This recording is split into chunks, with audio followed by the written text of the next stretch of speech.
Halo Sobat Bola, apa kabar? Semoga semua dalam kondisi sehat dan bahagia selalu. Amin. Ya.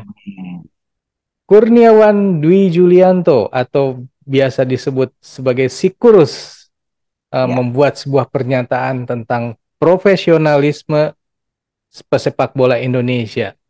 ya. Wow, ini gimana nih bro? Katanya gimana nih? Gimana nih? Jadi sebetulnya dia tuh merujuk pada dirinya sendiri ya, bro. Mhm, Bagaimana pemain profesionalisme harus bersikap. mhm, Karena dia merasa bahwa ketika dia mencoba untuk peruntungannya ya, menjadi pemain profesional sejati yang bisa bermain di Liga Eropa, ternyata bekal yang dia bawa dari mindset sepak bola nasional itu jauh dari apa yang standar dari Eropa dan standar dari bagaimana perilaku profesionalisme pemain sepak bola di katakanlah Eropa. Jadi banyak sekali hal-hal yang seharusnya itu bisa dia pelajari katakanlah ya. mhm, Kalau misalkan liga berjalan dengan benar, kemudian persepak bolaan nasional berjalan dengan baik, itu yang seharusnya sudah bisa dia pelajari. Tapi ketika dia kemudian bermain di sana, dia seperti tidak punya bekal apa ya, basic mengenai cara membangun gaya dan karakter bermain atau gaya dan karakter lifestyle seorang ini ya profesional sejati. Makanya tidak heran bahwa Dwi Julianto juga karirnya di Eropa juga tidak panjang. Apalagi kemudian Kurniawan Dwi Julianto mencoba beralih profesi menjadi seorang pelatih dan terakhir dia juga kan sebagai asisten pelatih di Como, Italia. mhm, Nah, dari situ juga dia juga akhirnya mempunyai gambaran yang sangat terang benderang bagaimana calon-calon pemain dari Eropa itu mulai menyikapi passionnya ini bisa dialihkan menjadi passion yang sifatnya profesional. mhm, Mulai dari dia lihat bagaimana para calon pemain ini itu sudah punya ini ya, punya determinasi, punya tujuan, punya visi, punya fokus untuk menjadi seorang pemain profesional. Jadi tidak heran ketika sebuah klub ya mengumumkan untuk melakukan apa semacam training camp, banyak sekali pemain-pemain yang katakanlah pemain-pemain muda yang belum terdaftar di klub atau sudah terdaftar di klub kecil yang mencoba peruntungannya di event tersebut bahkan dengan mengeluarkan biaya sendiri untuk melakukan mhm, training camp. Karena training camp ini juga akan menentukan langkah mereka selanjutnya ke dunia mhm, profesional. mhm, Bisa saja dari hasil training camp tersebut, mereka kemudian diambil oleh klub gitu loh, mhm, untuk masuk ke dalam akademi sepak bolanya mereka. Nah mhm, dari situ saja juga memang sudah terlihat bahwa dari sejak awal pemain atau calon pemain-pemain ini sudah punya pilihan apakah sepak bola ini akan bukan cuma sekedar passion, bukan cuma sekedar hobi, tapi sepak bola ini juga sebuah profesi. Itu dari sejak awal, dari sejak muda itu sudah tertanam. mhm, Mungkin ini ada perbedaan dengan cara pandang, mindset dari pemain-pemain kita. mhm, Karena selama ini sepak bola itu masih dianggap sebagai hobi. mhm, Hobi yang menghasilkan uang. Itu mhm, beda dengan profesi yang menghasilkan uang. Kalau mhm. hobi yang menghasilkan uang ya mereka bisa seenak-enaknya gitu loh. Mereka tidak sepertinya agak kurang untuk punya sikap bagaimana membangun misalkan gaya hidup yang sehat, Hmm, membangun persiapan mengenai masalah gizi dan asupan-asupan makanan yang mereka makan gitu loh. hmm, Dan juga pola latihannya juga mungkin agak kurang terarah. Nah, ini hmm. yang kemudian di highlight oleh Kurniawan Dwi Julianto gitu Ya, bro. ya salah satunya kalau tidak salah yang dia singgung soal kapan bercanda dan serius ya. Ya, serius, Ya betul. kita pernah lihat juga Mm-mm. timnas ketika berlatih ya kadang-kadang mereka juga sambil bercanda ya. Mungkin di luar negeri nggak begitu ya. Gini, mungkin ya kalau sifatnya mungkin baru pemanasan dan belum pada penerapan-penerapan strategi dan taktikal, itu masih mereka bisa bercanda-bercanda. Itu juga saya Hmm, suka suka lihat ya, suka lihat hmm, ya.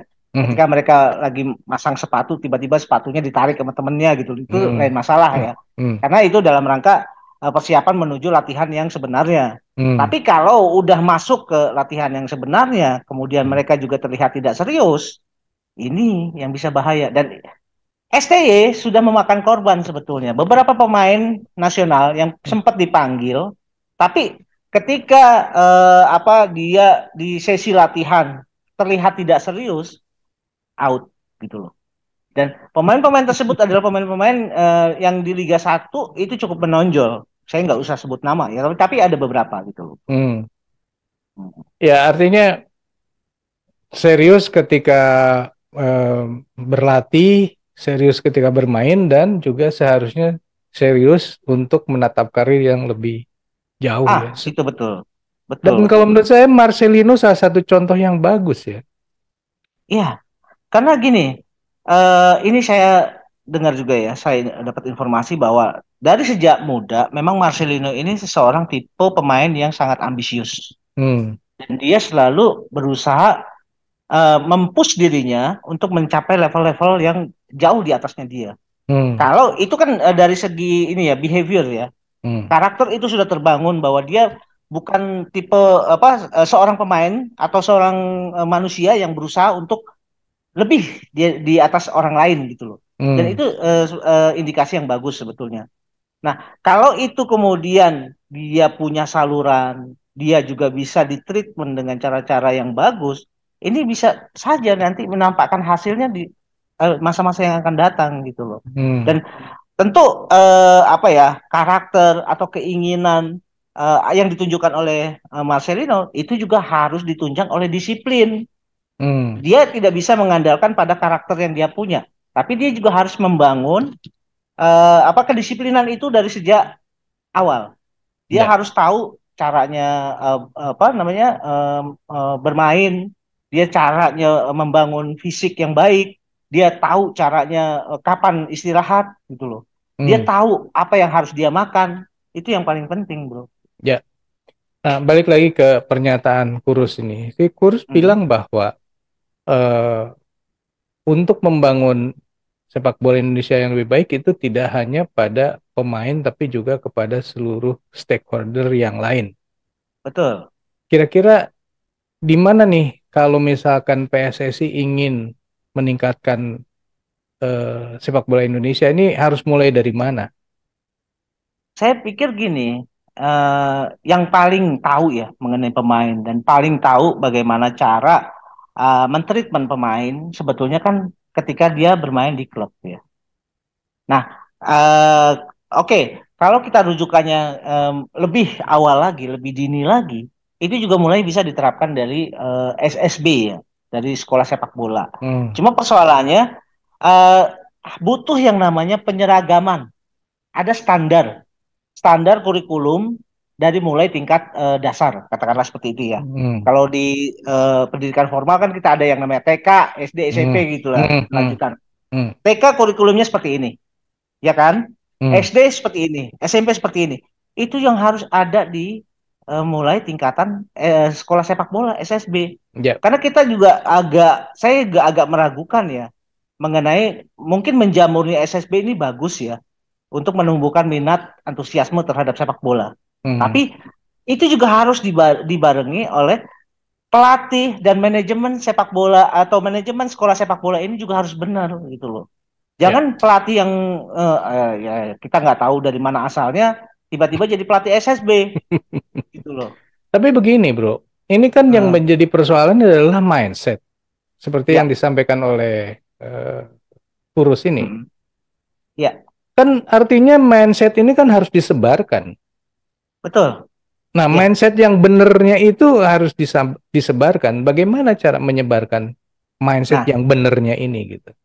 ya betul. Kalau tadi kita pendidikan di usia dini dari SSB itu adalah bagaimana pola latihan atau pola pembinaan yang benar.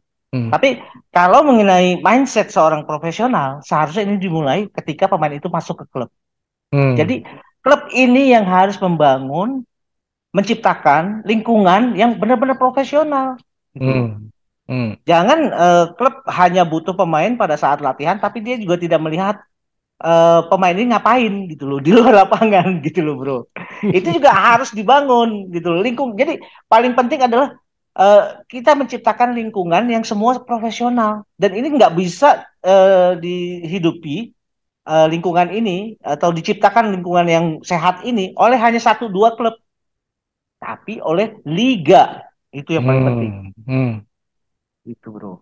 Kok saya jadi mikir, wah ini kalau tadi harus profesional, tapi kemudian klubnya tidak memberikan apa kepastian masa depan atau biaya hidup para pemain, kan Nah, ujung-ujungnya main di Tarkam. itu dia. Emang di Indonesia tuh agak unik ya bro ya. Bahkan pemain labelnya pemain luar juga main di Tarkam gitu loh.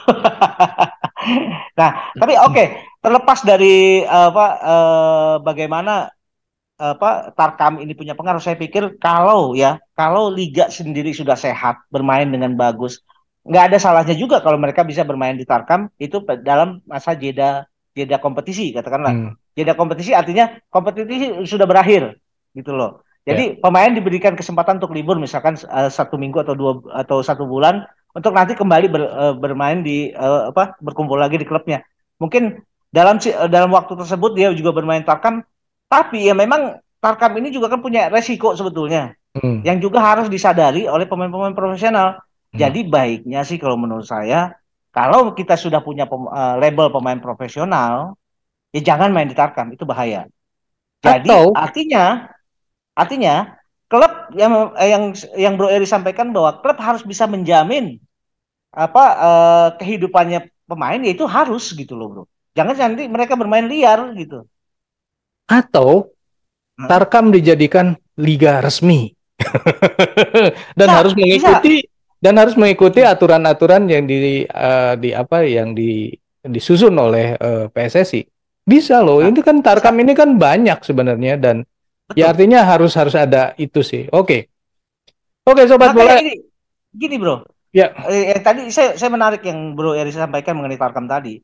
Itu adalah fungsi dari asosiasi provinsi gitu loh. Ya. Bagaimana asosiasi provinsi ini juga melihat ada potensi dari Tarkam tadi gitu loh. Bagaimana Tarkam di tingkat katakanlah provinsinya mereka itu dikelola dengan baik oleh asosiasi provinsi gitu Ya. loh. Ini menjadi liga yang benar-benar gitu loh, Bro. Oke, kita melenceng jauh, tapi tidak apa-apa lah, seru ya. Oke, oke sobat bola. Kalau menurut sobat sendiri, apa nih yang harus dilakukan oleh sepak bola Indonesia PSSI supaya apa yang disampaikan oleh Kurniawan Dwi Julianto mengenai mindset yang tidak proper yang ada di pemain-pemain Indonesia ini bisa meningkat? Silakan tulis di kolom komentar. Sekian dulu obrolan kita saat ini. Kita lanjut di video yang akan datang. Sampai jumpa. Bye. Oke, thank you, Bro.